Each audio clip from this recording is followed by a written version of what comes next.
where real darkness lives. If you have मेरा नाम रघुवीर सिंह है। उम्र करीब 46 साल।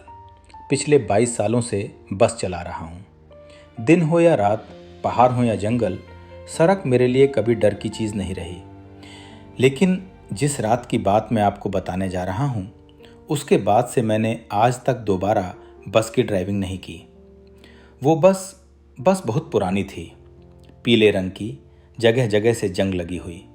इंजन की आवाज़ ऐसी जैसे हर स्टार्ट के साथ आखिरी सांस ले रहा हो। रूट बोर्ड पर लिखा था सिधौली, दूसरा नाम मिट चुका था। मैंने कंडक्टर से पूछा, ये आखिरी स्टॉप कौन सा है? वो थोड़ा रुका, फिर बोला, ड्राइवर साहब बस चलाइए, रास्ता खुद बता देगा। उसकी आंखों में अजीब सी घबराहट थी। बस के यात्री, बस में कुल 6 यात्री थे। एक साधु, गेरुए कपड़े, माथे पर भस्म, शुरू से ही आंखें बंद, होठ हिलते हुए। एक महिला, करीब 30 से 32 साल की, गोद में 6 से 7 साल का बच्चा। बच्चा खिड़की से बाहर देख रहा था, लेकिन बाहर कुछ था ही नहीं, बस अंधेरा। एक बूढ़ा आदमी, बहुत दुबला, हाथ में लकड़ी की छड़ी। वो बार बार मुझसे रियर मिरर में आंखें मिलाता। 2 आम यात्री चुपचाप बैठे, जैसे नींद में हों। शाम के 7:40 थे। बस शहर से निकलते ही मोबाइल नेटवर्क गायब हो गया। चारों तरफ घना जंगल, न सड़क के किनारे कोई ढाबा, न कोई लाइट। मैंने रेडियो ऑन किया, बस सरसराहट।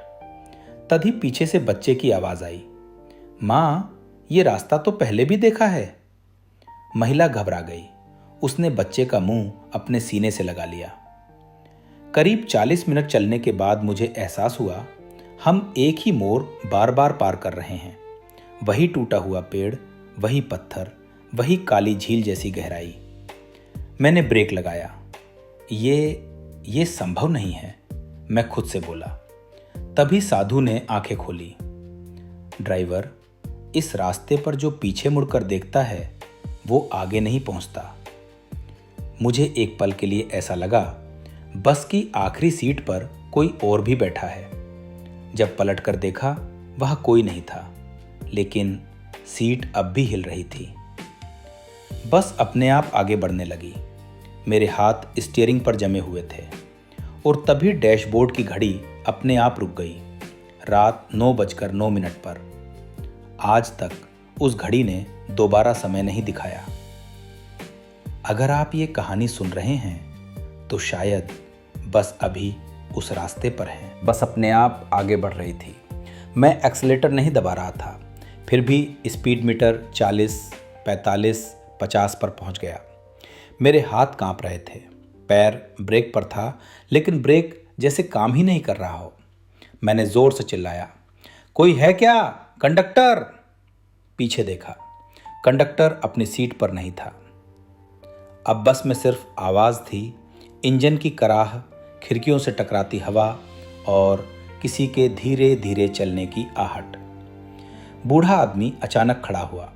वो मेरे पास आया और फुसफुसाया, ड्राइवर, तूने इस रास्ते को पहले भी चुना था, है ना? मैंने चौंक कर उसकी तरफ देखा। नहीं, मैं इस रूट पर पहली बार आया हूँ। वो हल्का सा मुस्कुराया। उसकी मुस्कान में दांत कम और डर ज़्यादा था। कोई पहली बार नहीं आता यहाँ। पीछे से साधु की आवाज़ गूंजी, अब उतरने का समय आ रहा है। महिला घबरा गई, उतरने का? यहाँ तो कुछ भी नहीं है। बच्चा अचानक हंसने लगा, एक अजीब खोखली हंसी। मैंने शीशे में देखा, बच्चे की आंखें पूरी तरह काली थीं। सड़क अब पक्की नहीं रही, वो मिट्टी की बन गई। फिर बस पत्थरों पर चलने लगी। पेड़ इतने पास आ गए कि लग रहा था बस को निगल लेंगे। तभी एक बोर्ड दिखा, आगे जाना मना है। नीचे लिखा था, जो गया वो लौटा नहीं। मेरे पूरे शरीर में झुंझुनी दौड़ गई। अचानक बस जोर से झटके से रुकी। पीछे से आवाज आई, अरे अरे, दरवाजा! मैंने पलट कर देखा। एक आम यात्री जो अब तक चुप था, बस के खुले दरवाजे के पास खड़ा था, जैसे किसी ने उसे खींच लिया हो। उसकी आंखें फैली हुई थीं। वो चिल्लाना चाहता था, लेकिन आवाज़ गले में अटक गई और फिर धप, वो अंधेरे में गिर गया। दरवाज़ा अपने आप बंद हो गया। कोई चीख नहीं, कोई आवाज़ नहीं, जैसे वो आदमी कभी था ही नहीं। महिला रोने लगी। बूढ़ा आदमी सीट पर बैठ गया, जैसे उसे पहले से सब पता हो। साधु ने आंखें बंद कर ली। पहला उतर गया। मेरे दिमाग में एक पुरानी याद धीरे धीरे उभरने लगी। 10 साल पहले एक रात, एक हादसा। मैंने सिर झटका। नहीं, अभी नहीं, लेकिन रास्ता मुझे पहचानने लगा था। बस फिर से चल पड़ी और इस बार रियर मिरर में मैंने साफ देखा, पीछे वाली सीट पर वही गिरा हुआ यात्री बैठा था। उसका चेहरा पीछे की तरफ मुड़ा हुआ था और वो मुस्कुरा रहा था। बस की रफ्तार अब तेज नहीं थी, वो फिसल रही थी, जैसे सड़क में ही किसी की रीढ़ की हड्डी पर चल रही हो। इंजन की आवाज़ बदल चुकी थी। अब वो घुरघुरा नहीं रहा था, बल्कि सांस ले रहा था। पीछे बैठा वो मैं बार बार रियर मिरर में देख रहा था। वो यात्री जो गिर चुका था अब पूरी तरह बस के अंदर था, लेकिन उसकी आंखें अब भी नहीं झपक रही थीं। मैंने खुद से कहा, ये वहम है, थकान है। तभी बच्चे की आवाज़ आई, अंकल, आपने उन्हें भी ऐसे ही गिराया था ना? मेरे हाथों से स्टीयरिंग छूटते छूटते बचा। क्या कहा तुमने? मेरी आवाज़ टूट गई। बच्चा अब माँ की गोद से उतरकर सीधे मेरी तरफ देखने लगा। उसकी आंखें अब काली नहीं थीं, लेकिन उनमें कुछ और था, जैसे वो मुझे याद कर रहा हो। वो रात जब बस तेज थी और पुल पर भीड़ थी। महिला चीख पड़ी, बस करो, मेरा बच्चा नहीं जानता कुछ। लेकिन बच्चा मुस्कुराया। माँ, ये अंकल मुझे नहीं, खुद को देख रहे हैं। बूढ़ा आदमी धीरे धीरे आगे आया। उसकी छड़ी अब जमीन पर नहीं टिक रही थी। तूने सोचा था वक्त सब ढक देगा, लेकिन ये रास्ता सिर्फ यादों से बनता है ड्राइवर। मेरे कानों में अब एक ही आवाज़ गूंज रही थी, पुल, चीखें और लाल बत्ती। 10 साल पहले मैंने रात की बस चलाई थी। भीड़ ज़्यादा थी। एक बूढ़ा, एक बच्चा, एक साधु। तेज रफ्तार, मोबाइल पर नज़र और फिर धक्का। कुछ लोग बस से नीचे गिरे। मैं रुका नहीं, मैं भाग गया। अचानक बस के शीशे पानी से भर गए। बाहर वही पुराना पुल, टूटी रेलिंग, नीचे काला पानी। महिला रो रही थी। मेरा बेटा उसी रात गया था। मेरी सांस रुक गई। बस अपने आप रुकी। दरवाज़ा खुला। बच्चा आगे बढ़ा। उसने मुझसे कहा, अब मेरी बारी है अंकल। महिला चीखती रही, लेकिन उसके हाथ अब खाली थे। बच्चा नीचे उतरा और गायब हो गया।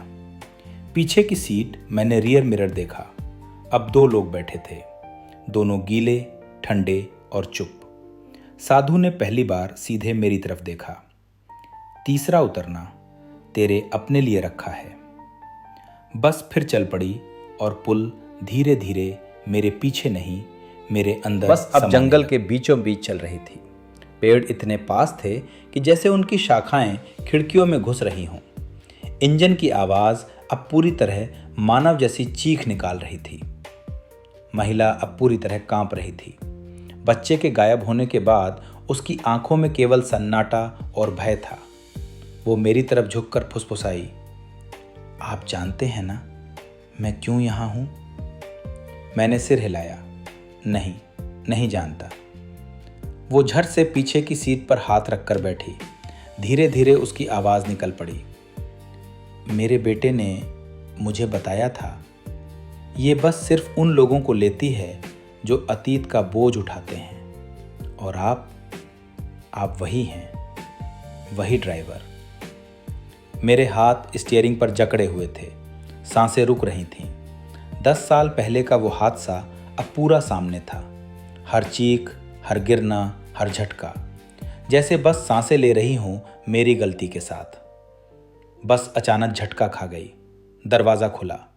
साधु ने मेरी तरफ देखा। अब तेरी बारी है, पहला सच उतरने का। मेरी आंखें भर आईं। मैं जानता था जो भी नीचे जाएगा वो केवल सच्चाई देखेगा। मैं धीरे धीरे सेट से उठकर दरवाजे की ओर बढ़ा। दरवाजे के बाहर जंगल नहीं बल्कि सफ़ेद धुंध थी। कदम रखते ही मुझे पुरानी यादें दिखाई देने लगीं। वही पुल, वही भीड़, वही चीखें और वही साधु, बच्चा और बूढ़ा, जो अब सब बस में नहीं थे लेकिन मेरी आंखों के सामने थे। मैंने पीछे मुड़कर देखा। बस अब भी खड़ी थी, लेकिन अंदर सिर्फ मेरी परछाई थी। परछाई मुस्कुरा रही थी। मैं समझ गया, बस का असली रास्ता अब केवल मेरे अतीत में था। साधु ने हाथ उठाया। अब तू समझेगा कि हर उतराई सिर्फ एक सत्य है और सच हमेशा दर्द देता है। मैंने अपनी आंखें बंद की और बस धीरे धीरे मिट्टी और अंधेरे में विलीन हो गई। बस अब किसी नक्शे पर नहीं चल रही थी। सड़क मिट्टी की बनी थी लेकिन लगातार बदल रही थी, कभी ऊंची, कभी गहरी, कभी अचानक विकृत मोड़। इंजन की आवाज़ अब सांसों जैसी धीमी, भारी आवाज़ में बदल चुकी थी और हर झटका मुझे मेरे अतीत की याद दिलाता था। बूढ़ा आदमी और रहस्यमयी शक्ति धीरे धीरे चलकर मेरे पास आया। उसके हाथ अब सीधे मेरी तरफ उठ रहे थे और उसकी आंखों से एक अजीब नीली रोशनी निकल रही थी। ड्राइवर, तुम समझ नहीं पाए कि ये रास्ता क्यों नहीं छोड़ता। ये केवल उन लोगों को रखता है जो गुजरी गलती से मुक्त नहीं हुए। मैंने सवाल किया, तुम कौन हो और ये शक्ति कैसी है? वो हंसा। हंसी इतनी ठंडी और खाली थी कि मेरे पूरे शरीर में ठंडक दौड़ गई। मैं यहाँ मार्गदर्शक हूँ और ये बस केवल सच दिखाती है। अब अगला यात्री तुम्हारा सबसे बड़ा डर देखेगा। जैसे ही बूढ़ा आदमी ने यह कहा, सड़क अचानक अंधेरी सुरंग में बदल गई। बस के बाहर कुछ भी नहीं था, न लाइट, न पेड़, न हवा, सिर्फ एक सांस लेती हुई सुरंग। पीछे सीटों से साधु की धीमी प्रार्थना और महिला की हांफती हुई आवाज मिल रही थी। एक बार मैं रेडियो ऑन किया। सिर्फ पुरानी चीखें सुनाई दे रही थीं।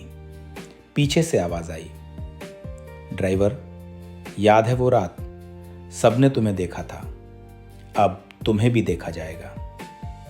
मैंने पलट कर देखा, कोई नहीं, लेकिन सीटों पर सांसें महसूस हो रही थीं। बस अचानक झटका खाई। महिला चीख पड़ी, मेरा बेटा, वो फिर से दिख रहा है। मैंने पीछे देखा।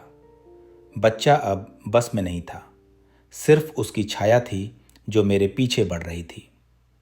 बूढ़ा आदमी बोला, तीसरा उतरना नहीं, चौथा उतरना आता है और ये तुम्हारे लिए है। बस अब जंगल या सड़क नहीं, बल्कि मेरे अतीत की यादों में चल रही थी। मैंने रियर मिरर देखा। सिर्फ खुद का चेहरा था, लेकिन उसका अधूरा, डरावना प्रतिबिंब मुझे देख रहा था। बस अब पूरी तरह अंधेरे में डूब चुकी थी। सड़क मिट्टी और कंकर की नहीं, बल्कि सिर पर टलने वाली धुंध जैसी लग रही थी। इंजन की आवाज़ अब भयानक हाँफने जैसी थी, जैसे बस खुद भी डर रही हो या किसी की रूह बस में बैठी हो। पीछे से साधु की धीमी आवाज़ गूंज रही थी, ड्राइवर, तुम्हारे अतीत की गलती अब तुम्हारे सामने है। वो रात जब तुमने किसी की जान की परवाह नहीं की। मैंने पलटकर देखा। साधु की आंखें अब पूरी तरह सफ़ेद और चमकती हुई थीं। उसके होंठ हिले नहीं, लेकिन आवाज़ बाहर से निकल रही थी, जो गिरा वह अब बस में है और अब तुम्हें भी उतारना पड़ेगा। रियर मिरर में मैंने देखा पहला यात्री जो गिरा था, बच्चा जो गायब हुआ, महिला की छाया, सब मेरे पीछे खड़े थे, पर उनके चेहरे नहीं, सिर्फ खाली आंखें थीं। बस अचानक झटके से रुकी। दरवाज़ा खुला और बूढ़ा आदमी बोला, अब ड्राइवर, अपनी गलती का सामना कर, ये चौथा उतरना है। मैं धीरे धीरे उतरा। ज़मीन नहीं, बल्कि साफ धुंध, और सामने दिखा वो पुराना हादसा। 10 साल पहले की रात, भीड़, उन्हें गिरते हुए देखना और मेरी चुप्पी। साधु और बूढ़ा आदमी दोनों मेरी तरफ खड़े थे। तुमने उन्हें छोड़ दिया, अब बस तुम्हें कभी छोड़ने वाली नहीं। हर उतराई, हर यात्री तुम्हारे डर और अपराध की याद दिलाएगा। पीछे सीटों से आवाजें आईं, तुम भूल गए, हमने तुम्हें देखा, अब बस तुम्हें देख रही है। और तभी मैंने देखा बस का दरवाज़ा धीरे धीरे खुद बंद हो गया। मेरी छाया सच में बदल गई, वो अपराध और डर का प्रतिबिंब थी। बस अब किसी जंगल या सड़क पर नहीं, बल्कि मेरे अंदर की गलती और डर में चल रही थी। साधु ने आखिरी बार फुसफुसाया, अगली उतराई तुम्हारे लिए सबसे भयानक होगी, क्योंकि अब सच को देखना पड़ेगा। बस अब किसी सड़क पर नहीं थी, नहीं जंगल था, सिर्फ अंधेरा और धुंध, जैसे समय और जगह दोनों गायब हो गए हों। इंजन की आवाज़ अब केवल सांसों और धड़कनों जैसी थी। रियर मिरर में मैंने देखा वो सभी यात्री जो अब तक गायब थे। पहला यात्री जो गिरा था, बच्चा, महिला और साधु, बूढ़ा आदमी, सभी सामने खड़े थे और मेरी ओर सीधे देख रहे थे। लेकिन अब उनका चेहरा बस का प्रतिबिंब था। सभी की आंखें मेरी गलती की सच्चाई दिखा रही थीं। तभी मुझे याद आया वो रात 10 साल पहले, पुल, भीड़, गिरते लोग और मेरी चुप्पी। बस अब उसी पल में ले आई थी। मैं वहीं खड़ा था और बस की सीटों पर वही लोग जीवित थे। महिला बोली, तुमने हमें छोड़ा, अब हम तुम्हारे साथ हैं। बच्चा बोला, तुमने सोचा था भूल जाओगे, लेकिन भूलना यहाँ संभव नहीं। साधु और बूढ़ा आदमी का रहस्य खुलता है। साधु ने हाथ उठाया, हम तुम्हारे पाप और डर के संरक्षक हैं, बस तुम्हें केवल दिखाती है। हर उतराई, हर मोड़ तुम्हारे अंदर छिपे सच को सामने लाता है।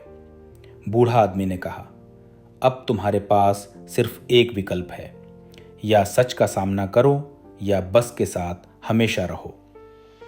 मैंने रियर मिरर देखा, अपनी छाया अब मेरे चेहरे को निगल रही थी। मैं चिल्लाया, मैं माफ़ी मांगता हूँ, बस छोड़ दो मुझे। लेकिन बस ने जवाब दिया, सिर्फ इंजन की भयानक हंसी। बस धीरे धीरे सड़क और समय को तोड़ते हुए मुझे अपनी सच्चाई में ले गई। और तभी साधु और बूढ़ा आदमी ने एक साथ फुसफुसाया, अंत की बारी अब सिर्फ तुम्हारा इंतजार कर रही है। बस अब किसी भी वास्तविक सड़क पर नहीं थी, न जंगल, न पुल, न पेड़, सिर्फ अंधेरा।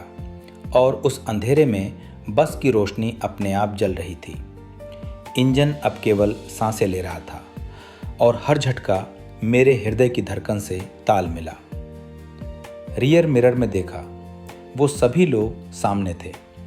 पहला यात्री जो गिरा था, बच्चा, महिला साधु, बूढ़ा आदमी, और जो आम यात्री थे, सभी मेरी ओर मुस्कुरा रहे थे। लेकिन उनकी मुस्कान जिंदा और मृतक के बीच की थी। साधु बोला, ड्राइवर, बस ने तुम्हें बचाया नहीं, बल्कि तुम्हें सच से मिलवाया। मैंने अचानक देखा, बस का आखिरी दरवाज़ा खुला। नीचे वही पुल और वही भीड़ थी, वही रात, वही हादसा। लेकिन अब सब मेरे सामने थे। जो मैंने छोड़ा, जिन्हें मैंने नज़रअंदाज किया, सब मेरे सामने जीवित थे। महिला बोली, तुमने हमें छोड़ा, अब हम तुम्हारे साथ हैं, हमेशा के लिए। बच्चा बोला, याद है अंकल, तुमने सोचा था भूल जाओगे, लेकिन भूलना यहाँ संभव नहीं। बस ने झटका मारा और मैं खुद को देखा। अपनी छाया अब अलग इंसान की तरह थी। मेरे चेहरे पर वही डर, वही अपराध, वही पछतावा। बूढ़ा आदमी बोला, अब कोई वापसी नहीं, जो उतर गया वो हमेशा के लिए रहा, बस तुम्हें अब छोड़ने वाली नहीं। साधु ने धीरे से कहा, अब अंतिम उतराई बस तुम्हारे भीतर है और तुम हमेशा इसके भीतर रहोगे। मैंने खुद को देखा। बस का स्टीयरिंग मेरे हाथ में था, लेकिन मेरे हाथ में सिर्फ खामोशी और अंधेरा था। पीछे मिरर में सारे यात्री मुस्कुरा रहे थे, लेकिन उनकी मुस्कान अब मृत्यु की पुष्टि कर रही थी। मैं चिल्लाया, मुझे छोड़ दो, लेकिन बस ने केवल सांसों और हंसी का मिश्रण भेजा और मैं समझ गया, मैं अब कभी बाहर नहीं निकल सकता। मैं बस में हूँ और बस मेरे अंदर है। मेरी हर गलती, मेरा हर डर, मेरी हर याद बस की सच्चाई में समाहित है। बस ने अंतिम झटका मारा और धुंध ने मुझे निगल लिया। सिर्फ एक आवाज़ गूंजती रही, अगर तुमने यह कहानी सुनी तो शायद बस अभी भी कहीं अपने अगले ड्राइवर का इंतज़ार कर रही है।